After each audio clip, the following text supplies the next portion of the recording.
SK astro ஆன்மீகம் சேலம். இது ஒரு ஆன்மீக தேடல். அதனால பரவாயில்ல, அந்த பெண்ணுக்கு வாழ்க்கை கொடுக்கறது நம்மளுக்கு ஒரு தர்மம். எப்பவுமேங்க சார் 7ஆம் அதிபதி 2ஆம் அதிபதி 11ஆம் அதிபதி எல்லாமே நல்லா இருந்தால் மட்டும்தான். சூரியன் நின்ற நட்சத்திராதிபதி நீசம் பெற்றாலும், ஒரு நீசம் பெற்ற கிரகத்துடன் சூரியன் இருந்தாலும் அப்பா, சந்திரன் நின்ற நட்சத்திராதிபதி நீசம் பெற்றாலும், ஒரு நீசம் பெற்ற கிரகத்துடன் சந்திரன் இருந்தாலும் அப்பா அம்மா இருந்து அந்த குழந்தைக்கு திருமணத்தை நடத்தி வைக்க மாட்டாங்க. அடுத்ததாக கோமதி மேடம். குருவே போற்றி. ஸ்ரீ யோகா வராகி சக்தி பீடம் 30வது மாதாந்திர சிறப்பு கருத்தரங்கத்தில் சுகர் நாடி முறையில் எனக்கு பேச வாய்ப்பளித்த ஸ்ரீ சக்தி பீடம் ஜோதிட வித்யாலயா இணைந்து நடக்கும் 30வது மாதாந்திர சிறப்பு கருத்தரங்கத்தில் சுகர்நாடி முறையில் எனக்கு பேச வாய்ப்பளித்த சதீஷ்குமார் ஐயா அவர்களுக்கும், இன்று சிறப்பு கருத்தரங்கத்திற்கு வருகை தந்துள்ள அனைத்து ஜோதிட நண்பர்களுக்கும் ஆசான்களுக்கும், எங்கள் ஆசிரியர் உயர் திரு விஜயன் ஐயா அவர்களுக்கும், எஸ்கே ஆன்மீக யூடியூப் சேனல் வழியாக பார்த்து கொண்டு இருக்கும் நேயர்கள் அனைவருக்குமே சேலத்திலிருந்து கோமதி மகேஷ்குமாரின் முதற்கண் நமஸ்காரங்கள். நான் ஜாதகம் பார்த்திங்களா சுகர் நாடிங்கிற முறையில் நம்ம ஜாதகம் பார்த்துட்ருக்குறோம். நான் ஜாதகம் போர்டில் பதிவு செஞ்சுருக்கேன், நீங்கள் பாருங்கள். நான் ஒரு முறை வாசித்து காமிப்பேன். நம்ம ஜோதிடர்கள் பார்த்திங்களா தினசரி நம்ம அன்றாடம் பார்க்குற விஷயங்கள் பார்த்திங்களா திருமண பொருத்தங்கள் பார்த்திங்களா திருமணம் சார்ந்து வாடிக்கையாளர்கள் கேள்வி நம்மக்கிட்ட கேட்டுகிட்டு தான் இருப்பாங்க. ஆன்லைனில் பார்த்தாலும் சரி, நம்ம நேரடி வாடிக்கையாளர்கள் வந்தாலும் சரி, திருமணம் சார்ந்து திருமண பொருத்தம் சார்ந்து அப்படிங்கிற தினசரி அந்த அமைப்பில் நம்ம ஜாதகம் அன்றாடமே பார்த்துட்ருப்போம். அந்த வகையில் இப்போ ஒரு ஜாதகம் நம்மக்கிட்ட வருது அப்படின்னா, திருமண இந்த திசா புத்தியில் திருமணம் நடக்கும், அல்லது இவருக்கு இந்த திருமண அமைப்பு தான் நடக்கும், அல்லது ஒரு மாறுபட்ட திருமணம், அல்லது ஒரு மதம் மாறிய திருமணம், அல்லது ஒரு கைம்பெண்ணை மணப்பார், ஒரு விதவை பெண்ணை மணப்பார் அப்படிங்கிறது மதமாரி மணப்பார் அப்படிங்கிறத பார்த்திங்களா நம்ம சுகர் நாடியில் ரொம்ப அழகாக தெளிவாக சொல்லலாம். நான் ஜாதகம் பதிவு செஞ்சுருக்கேன் இல்லையா, நான் ஒரு முறை வாசித்து காமிக்கிறேன் பாருங்கள். இது ஆண் ஜாதகம். மேட்டூர்லேருந்து ஜாதகருடைய சித்தப்பாவும் நேரடியாக நம்மக்கிட்ட ஜாதகம் பார்க்க வந்தாங்க. 9/1/1994 9/1/1994 சார். 5:20 PM. லக்னம் மிதுன லக்னம், லக்னத்துக்கு 5ல் குரு பகவான், லக்னத்துக்கு 6ல் சந்திரன் ராகு, லக்னத்துக்கு 7ல் சூரியன் புதன் சுக்கரன் செவ்வாய் பகவான், லக்னத்துக்கு 9ல் சனி பகவான், லக்னத்துக்கு 12ல் கேது பகவான். இது ராசியில் உள்ள கிரகம். நாங்கள் சுகர் நாடியில் சிறப்பாக விசேஷம் என்ன அப்படின்னா, அந்த கிரகம் ராசியில் உள்ள கிரகத்தை அதை சுற்றி நவாம்ச கிரகம் போட்டுக்குவோம். நவாம்சத்தில் கிரகம் போட்டுக்கிட்டோமா, ஒரு நொடியில் ஒரு கிரகம் இந்த நட்சத்திரத்தில் இருக்குது, இது பலமாக இருந்தால் ஜாதகருக்கு என்ன பலனை கொடுக்கும், இது பலவீனப்பட்டால் ஜாதகருக்கு எது மாதிரி தடை தாமதத்தை கொடுக்கும் அப்படிங்கிறத ரொம்ப எளிமையாக எடுத்துடலாம். நவாம்ச லக்னம் மகர லக்னம், லக்னத்தில் சந்திரன் இருக்கார், லக்னத்துக்கு 2ல் மீனத்தில் கேதுவும் குரு பகவானும், கன்னியில் ராகு பகவான், துலாமில் செவ்வாய் பகவான் மாந்தி, விருச்சிகத்தில் சூரியனும் சுக்கரனும் சனி பகவானும், விருச்சிகத்தில் சூரியன் சுக்கரன் இல்லை கும்பலக்னம் தான். கும்பலக்னம் லக்னத்தில் சந்திரன், கும்பலக்னம் லக்னத்தில் சந்திரன், லக்னத்துக்கு 2ல் மீனத்தில் கேதுவும் குருவும், கன்னியில் ராகு, சூரியனும் சுக்கரனும், சனி பகவான் மட்டும் அவத்தியில் மாற்றணும். சனி பகவான் பார்த்திங்களா கும்பத்தில் தான், விருச்சிகத்தில் தான். அப்போ அதை கொடுங்க படா மத்தியான சனி பகவான்ப்பா, செவ்வாய் இங்கே போட்டேன். ஓகேப்பா, கரெக்டுங்கப்பா, நன்றிங்கப்பா. சனி விருச்சிகத்தில் பார்த்திங்களா சூரியனும் சுக்கரனும் சனி பகவானும், தனுசில் புதன் பகவான். இது நவாம்சத்தில் உள்ள கிரகம், எப்படி போட்டுக்கலாம். இப்போ ஜாதகருக்கு நடப்பு திசை பார்த்திங்களா சுக்கரன் திசையில் புதன் புத்தி நடக்குது. இந்த ஜாதகரும் ஜாதகருடைய சித்தப்பாவும் ஜாதகம் பார்க்க வந்தாங்க. நம்ம என்ன சொன்னோம் அப்படின்னா, இவர் பார்த்திங்களா திருமணம் ஆகாத பையன், இவருக்கு பெண் எப்படி அமையும் அப்படின்னா, திருமணம் முடிஞ்சு ஒரு விண்ணப்பட்ட பெண்ணுனா எப்படி, திருமணம் முடிஞ்சு டைவர்ஸ் ஆன பொண், அப்படிங்கிற அமைப்பில் கைம்பெண் அப்படிங்கிற அமைப்பில் எடுத்துக்கலாம். கல்யாணம் ஆகாத ஒரு பையனுக்கு கல்யாணம் முடித்து விதவை அமைப்பு ஒரு கைம்பெண் டைவர்ஸ் ஆன ஒரு பெண்ணு தான் இந்த ஜாதகருக்கு மனைவியாக வரும் அப்படிங்கிறத எந்த அடிப்படையில் நம்ம சொன்னோம் அப்படிங்கிறத வந்து பார்த்திங்களா நம்ம விரிவாக பார்க்கலாம். இது லக்னம். நாங்கள் சுகர் நாடியில் பண்டமண்டல் விதி எங்களுக்கு திருமணம் காலம் அப்படின்னு எடுத்தோமா, லக்னத்திலேருந்து 7ஆம் பாவம், லக்னத்திலேருந்து 7ஆம் பாவம், 2ஆம் பாவம், 11ஆம் பாவம். இந்த பாவம் வந்து பார்த்திங்களா ஆணாக இருந்தாலும் பெண்ணாக இருந்தாலும் இந்த பாவம் திருமணத்தை செய்யும். 2, 7, 11ஆம் பாவம் திருமணத்தை செய்யும். 2, 7, 11 உள்ள கிரகமும் திருமணத்தை செய்யும். நல்லா இருந்தால் எந்த ஜாதகத்துக்குமே திருமண வயதோட்டம் அப்படின்னா 2 ஆண் பெண் சேர்ந்து குடும்பம் நடத்தி குடும்பத்தை அபிவிருத்தி செய்கிற பாவம் 2ஆம் பாவம். 7ஆம் பாவம் திருமண மேடை. அவர் கோவிலில் தாலி கட்டினாலும் சரி, ரிஜிஸ்டர் மேரேஜ் பண்ணாலும் சரி, பந்தல் போட்டு மேடையில் திருமணம் செஞ்சாலும் சரி, கல்யாண மண்டபத்தில் திருமணம் செஞ்சாலும் சரி, அந்த பாவத்தை இயக்கிறது வந்து அந்த 7ஆம் பாவம் தான். 11ஆம் பாவம் ஆண் பெண் சேர்ந்து சந்தோஷமாக ஆசை அன்பாக இருந்து குடும்பம் நடத்துகிற பாவம் 11ஆம் பாவம். அப்போ ஒரு பெண் ஆனாந்தா 2, 7, 11ஆம் பாவத்தில் உள்ள கிரகம் திருமணத்தை செய்யும். 2, 7, 11ஆம் பாவமும் திருமணத்தை செய்யும். இந்த பாவம் கெடாமல் இருந்துச்சுன்னா சரி. இந்த லக்னத்துக்கு ஆய்வுக்கு வருவோம். இந்த லக்னத்துக்கு வந்து பார்த்திங்களா லக்னத்துக்கு 7ஆம் பாவம், 7ஆம் நம்மளுக்கு உபய லக்னத்துக்கு 7, 11 மாரகம், 7ஆம் பாவங்கிறது பாதகம் இல்லையா. இந்த லக்னத்துக்கு 7ஆம் அதிபதி குரு எங்கே இருக்காரு? இந்த லக்னத்துக்கு 7ஆம் அதிபதி குரு 5ல் இருக்காரு. 5ல் இருக்காருங்களா? 5ல் இருக்காரு. அவர் யார் காலில் இருக்காரு? ராகு காலில் இருக்காரு. ராகு 6ல். 7ஆம் அதிபதி நின்ற நட்சத்திராதிபதி 3, 6, 8, 12க்கு போகக்கூடாது. போணுச்சுன்னா மாறுபட்ட திருமணம் அப்படிங்கிறத ரொம்ப உறுதியாக நீங்கள் சொல்லலாம். ராகுனாவே நம்மளுக்கு மாறுபட்ட திருமணம் தான். 7ஆம் அதிபதி நின்ற நட்சத்திராதிபதி 3, 6, 8, 12 பகை நேசம் அஸ்தம் கூடாதுங்கிறது எங்கள் உறுதியான வழிமுறை. சரி, 7ஆம் அதிபதி எப்படி ஆகிட்டார்ல. சரி, 2ஆம் அதிபதி குடும்பஸ்தானாதிபதி எப்படி இருக்காருன்னு பார்க்கணும் இல்லையா. மிதுன லக்னத்துக்கு 2ஆம் அதிபதி சந்திரன். அவர் 6ஆம் பாவத்தில் நீசத்தில் இருக்கார். அப்போ 2ஆம் அதிபதி நிலை கெட்டுட்டார். இந்த லக்னத்துக்கு 11ஆம் அதிபதி யார்? செவ்வாய். செவ்வாய் சூரியனுடன் அஸ்தங்க நிலையில் இருக்கார். அப்போ 2, 7, 11ஆம் பாவத்தில் உள்ள கிரகமும் கெட்டு போச்சு. 2, 7, 11ஆம் அதிபதியும் நிலை கெட்டுட்டாங்க. சரி, அப்புறம் இவருக்கு எப்படி தான் திருமணம் நடக்கும் இல்லையா. அவங்க சித்தப்பா கேட்குறாருல்ல, 33 வயசு ஆகிடுச்சுமா.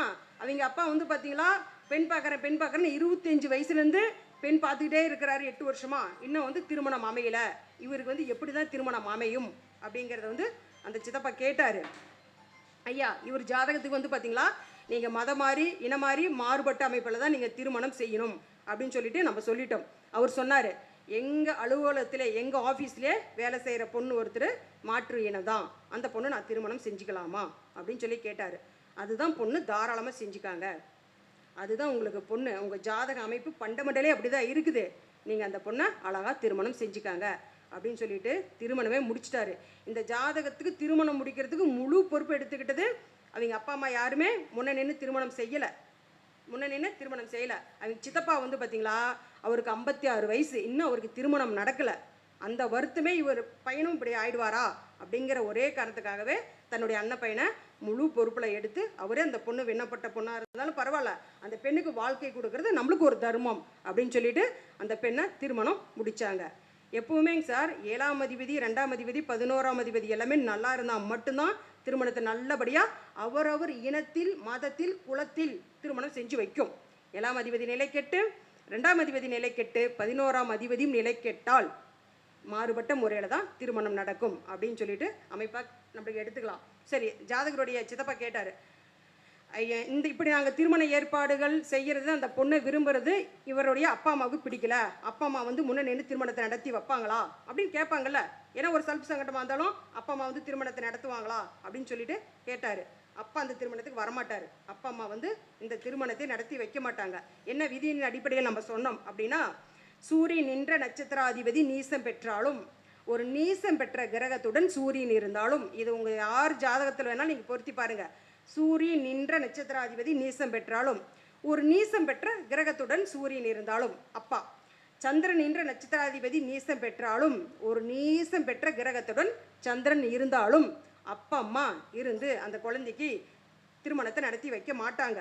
குழந்தையுடைய திருமண வைபோகத்தை அந்த பெற்றோர்களால் காண முடியாது அப்படின்னு நீங்கள் சொல்லலாம். பிற்காலத்தில் நம்மகிட்ட ஜாதகம் வரப்போ நம்ம இந்த விதிமுறை என்கிட்ட சொல்ல முடியும். உங்களுடைய அப்பா அம்மா உங்கள் திருமணத்தப்ப உங்கள் அப்பா அம்மா இருந்து ஆசீர்வாதம் பண்ணியிருக்க மாட்டாங்க அப்படின்னு சொன்னால், ஆமாம், ஒரு கோபதாபத்தில் அப்பா அம்மா என்னுடைய திருமணத்துக்கு கலந்துக்கல, நாங்களாக தான் திருமணம் பண்ணிக்கிட்டோம், ரிஜிஸ்டர் ஆஃபீஸில் பண்ணிக்கிட்டோம், கோவிலில் தாலி கட்டிட்டோன்னு சொல்லுவாங்க. அப்போ சூரியன் என்ற நட்சத்திராதிபதி நீசமானாலும், ஒரு நீசம் பெற்ற கிரகத்துடன் சூரியன் இருந்தாலும், சந்திரன் என்ற நட்சத்திராதிபதி நீசம் பெற்றாலும், ஒரு நீசம் பெற்ற கிரகத்துடன் சந்திரன் இருந்தாலும் தாய் தந்தையர் இருந்து குழந்தைகளுக்கு திருமணத்தை நடத்தி வைக்க மாட்டார்கள்னா ஒரு கோபதாபத்தில் திருமணத்துக்கு போக மாட்டாங்க. அல்லது சிறு வயசுலேயே அப்பா அம்மா இறந்துருவாங்க. ஆமாம், குழந்தைகளுடைய திருமண வைபோகத்தை பெற்றோர்கள் காண முடியாது. ஒரு கோபதாபத்தில் இருக்கலாம், அல்லது அந்த குழந்தையுடைய சிறு வயசுல பெற்றோர் இறந்துருக்கலாம். அப்படி நீங்கள் எடுத்துக்கலாம். சரியா? ஓகே. அடுத்தது நம்மளுக்கு திருமணத்துக்கு வந்து பார்த்திங்கன்னா முக்கிய பங்கு வந்து 7ஆம் பாவம் தாங்க சார். எப்பவுமே எந்த ஜாதகத்துக்குமே 7ஆம் அதிபதி நீசம் பெறக்கூடாதுங்க சார். 7ஆம் அதிபதி நீசம் பெறக்கூடாது. 7ஆம் பாவத்தில் ஒரு நீசம் பெற்ற கிரகம் இருக்கக்கூடாது. 7ஆம் அதிபதி நின்ற நட்சத்திராதிபதியும் நீசமாகக்கூடாது. 7ஆம் அதிபதி நின்ற நட்சத்திராதிபதியும் நீசமாகக்கூடாது. இப்படியெல்லாம் நீசம் ஆயிடுச்சு அப்படின்னா அந்த திருமணம் கண்டிப்பாக ஒரு அசிங்கம், அவமானம், பெற்றோர்களுக்கு ஒரு தலைகுனிவை கண்டிப்பாக அந்த குழந்தை கொடுத்துரும். எந்த லக்னமாக இருந்தாலும் நீங்கள் 12 லக்னத்துக்கு இதை நீங்கள் ஆய்வு பண்ணிக்கலாம். 7ஆம் அதிபதி நீசமாகக்கூடாது, நீசம் பெற்ற கிரகத்துடன் இருக்கக்கூடாது, 7ஆம் அதிபதி நின்ற நட்சத்திராதிபதி நீசம் பெறக்கூடாதுங்க சார். இப்படியெல்லாம் இருந்துச்சுன்னா நீங்கள் வந்து பார்த்திங்களா அது ஏதாவது ஒரு மாற்றத்தை கொடுத்துரும். அதே மாதிரி எந்த லக்னத்துக்குமே கலத்திரக்காரகம் நீசமாக வீடு கன்னி வீடு, அந்த கன்னி வீட்டுக்கு அந்த 7ஆம் அதிபதி தொடர்பு வரக்கூடாதுங்க சார். 7ஆம் அதிபதி தொடர்பு வந்தாலும் ஒரு மாறுபட்ட அமைப்பு திருமணம் தாரக்குற்றம் அப்படிங்கிறத நம்ம அழகாக எடுத்துக்கலாம். சரி, இப்போ எந்த ஒரு லக்னத்துக்குமே வந்து பார்த்திங்களா 8ஆம் அதிபதியுடன் ராகு சேர்ந்திருந்தாலும் சரி, 6ஆம் அதிபதியுடன் ராகு சேர்ந்தாலும் சரி, அல்லது 6, 8, 12 பாவங்களில் ராகு சேர்ந்தாலும் சரி, எந்த லக்னத்திற்குமே 8ஆம் அதிபதியுடன் ராகு சேர்ந்தாலும் 6ஆம் அதிபதியுடன் ராகு சேர்ந்தாலும், 6ஆம் பாவத்தில் ராகு இருக்காரா, நீச சந்திரனுடன் குடும்பஸ்தானாதியுடன் ராகு இருக்காரா, இப்படி இருந்துச்சுனாவே மாறுபட்ட திருமணம் நீங்கள் உறுதியாக சொல்லலாம். மாறுபட்ட திருமணம், தாமதமான திருமணம், 35 வயசுக்கு மேலே தான் எங்களுக்கெல்லாம் திருமணமே ஆகும். அல்லது மதம் மாறிய திருமணம், முறை தவறி திருமணம், முறையற்ற திருமணம், இப்படி தான் இந்த ஜாதகருக்கு திருமணங்கிறது அமையும். நீங்கள் எந்த லக்னத்துக்குமே நீங்கள் ஆய்வு பண்ணிக்கலாம். லக்னத்துக்கு 6, 8 ராகுவுடன் சேர்ந்து இருந்து இந்த 7ஆம் பாவம் தொடர்பெல்லாம் இருந்துச்சுன்னா கண்டிப்பாக ஜாதகருக்கு திருமணம் என்பது அப்படி தான் அமையும் அப்படின்னு நம்ம எடுத்துக்கலாம். அதேமாதிரி ராகுக்கு 6, 8 சூரியன் சந்திரன் இருந்தாவே வந்து பார்த்திங்களா குழந்தைங்களுடைய திருமணத்தை வந்து பெற்றோர்கள் காண முடியாதுங்கிறத நம்ம எடுத்துக்கலாம். சரி, ஏன் இந்த ஜாதகர் விதவை பெண்ணத்தான் மணப்பார் அப்படிங்கிற விதிமுறைக்கு நம்ம வந்தோம் அப்படின்னா, எந்த லக்னத்திற்குமே 12ஆம் பாவத்தில் ஒரு கிரகம் நீசமாகி, இந்த லக்னத்துக்கு 12ஆம் பாவத்தில் யார் நீசமாயிருக்காங்க? கேது நீசமாயிருக்காரு. எந்த லக்னத்திற்குமே 12ஆம் பாவத்தில் ஒரு கிரகம் நீசமாகி, அந்த கிரகம் பகையான காலுடன் தொடர்பு இருந்து அது லக்னாதிபதி பார்த்தாலும் சரி, 7ஆம் அதிபதி பார்த்தாலும் சரி, அல்லது 7ஆம் அதிபதி தொடர்பு கொண்டாலும் சரி. லக்னாதிபதி பார்க்கிறாரா, லக்னாதிபதி புதன் பார்க்குறாரா, அல்லது அந்த கேதுன்றது சூரியன் கால், சூரியன் பார்க்குறாரா லக்னத்தில், லக்னாதிபதி தொடர்பு கொள்கிறாரா, 7ஆம் அதிபதியும் தொடர்பு கொள்கிறாரா, அது மாரகஸ்தானம். அப்படிங்கிறப்ப அந்த பகையான அமைப்பு இருக்கிறப்ப அந்த ஜாதகர் ஒரு விண்ணப்பட்ட பெண்ணைத்தான் மணப்பார். விதவை பெண் கைம்பெண்ணைத்தான் மணப்பார் அப்படிங்கிறது வலுவான விதிமுறை. இதெல்லாம் நீங்கள் எந்த ஒரு ஜாதகத்திலையும் வந்து பார்த்திங்களா இதெல்லாம் மாற்றி பொருத்தவே முடியாது. இதெல்லாம் அப்படியே பர்மனெண்ட்டு ஃபண்டமெண்டல் விதிமுறைகளில் சுகர் நாடியில் ஆணித்தரமாக நீங்கள் சொல்லலாம். 12ஆம் பாவத்தில் ஒரு கிரக நீசமாகி 7ஆம் அதிபதி தொடர்பு கொண்டாலும் சரி, 7ஆம் அதிபதி பார்வை பெற்றாலும் சரி, இந்த பார்வை இணைவு எல்லாம் இருந்துச்சுன்னா கண்டிப்பாக அந்த பெண் ஆண் பெண் கட்டில் சுகம்ங்கிறது 12ஆம் பாவம் தான். ஆண் பெண் கட்டில் சுகம் 12ஆம் பாவம் தான். விண்ணப்பட்ட பெண்ணோட தான் உறவு கொள்வார் அப்படிங்கிறது விதிமுறை, ஃபண்டமெண்டல் விதிமுறை, இன்ஸ்டண்ட்டாக. இதெல்லாம் நீங்கள் மாற்றவே முடியாது. 12ஆம் பாவத்தில் நீச கிரகம் இருந்து அது பகையான காலில் தொடர்பு பெற்று 7ஆம் பார்வை, நம்மளுக்கு 7ஆம் பாவம் கலத்திர பாவமா, அந்த கலத்திர பாவமும் தொடர்பு பெற்றுச்சுன்னா கண்டிப்பாக அந்த ஜாதகர் வந்து பார்த்திங்களா ஒரு விதவை பெண்ணைத்தார் கைம்பெண்ணைத்தார் மணப்பார் அப்படின்னு சொல்லிட்டு நம்ம அழகாக எங்களுக்கு நம்ம சொல்லலாம். நம்ம சொன்னதை வந்து பார்த்திங்களா நம்ம அவர் அழகாக எடுத்துக்கிட்டாரு. மிதுன லக்னத்துக்கு வந்து பார்த்திங்களா 7ஆம் அதிபதி குரு மாரகாதிபதி, 8ஆம் அதிபதி சனி பகவான், குருவும் சனியும் சேர்ந்து 12 பாவத்தில் எங்கே இருந்தாலும் மிதுன லக்னக்காரங்களுக்கு திருமண வாழ்க்கை ருசிக்காது. இது மிதுன லக்னத்துக்கு ஒரு பர்மனெண்ட்டான ஃபண்டமெண்டல் விதி.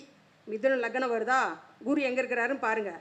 குருவுடைய சேர்க்கை, சனி பகவானுடைய சேர்க்கை, பார்வை, இணைவுகள்லாம் 12 பாவத்தில் எங்கே இருந்தாலும் அது பாதிக்குங்க சார்.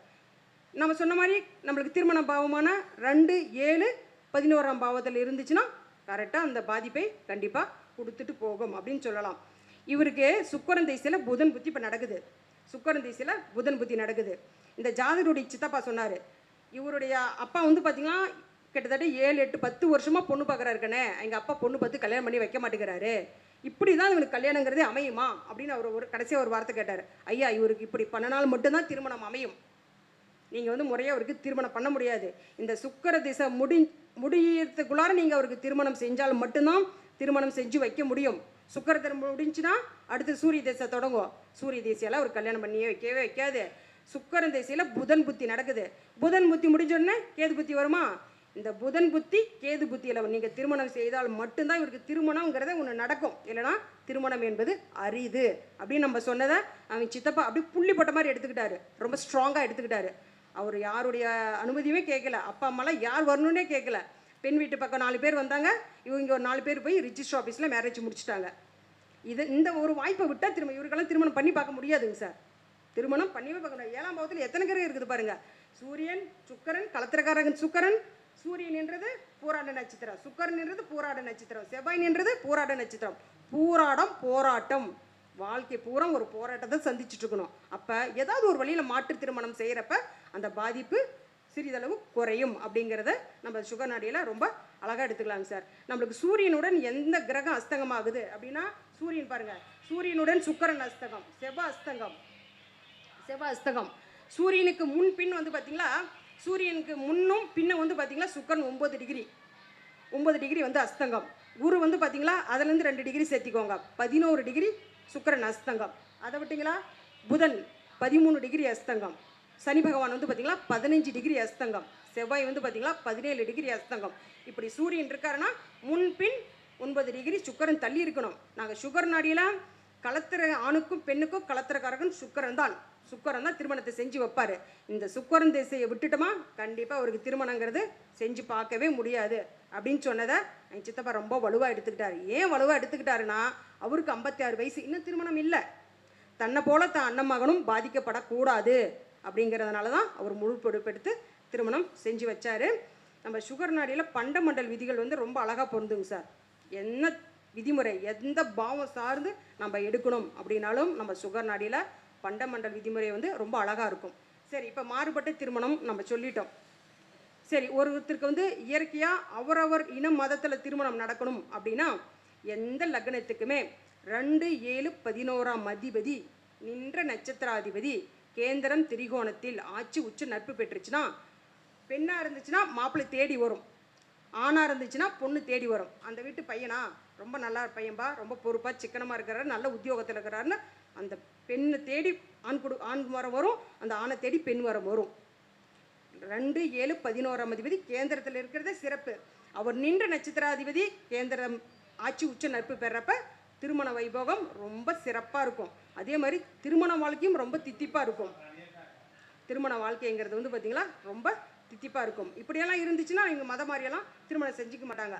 அவரவர் இனம் குலத்திலேயே வந்து பார்த்திங்களா ரொம்ப குடும்பத்தாரோட சுற்றம் சூழம் சொந்த மதத்தோட நிறைவாக கல்யாணம் நடக்கும் அப்படிங்கிறத நம்ம அழகாக சொல்லலாம்.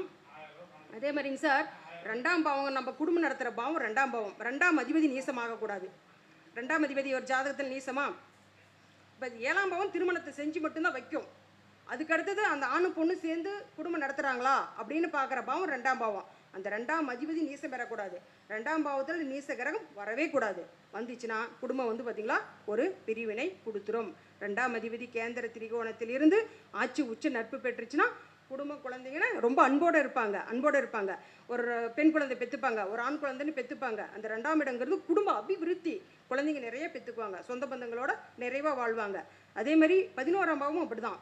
11ஆம் அதிபதி நின்ற நட்சத்திராதிபதி கேந்திர திரிகோணத்தில் ஆட்சி உச்ச நட்பு பெற்றாலும் குடும்பம் குழந்தைங்க கணவன் மனைவின்னு ஒருத்தர் பிரிய மாட்டாங்க. ரொம்ப அன்பாக ஆசையாக கணவன் மனைவிகள் வந்து பார்த்திங்களா குடும்பம் நடத்துவாங்க அப்படிங்கிறத நம்ம அழகாக சொல்லலாம்.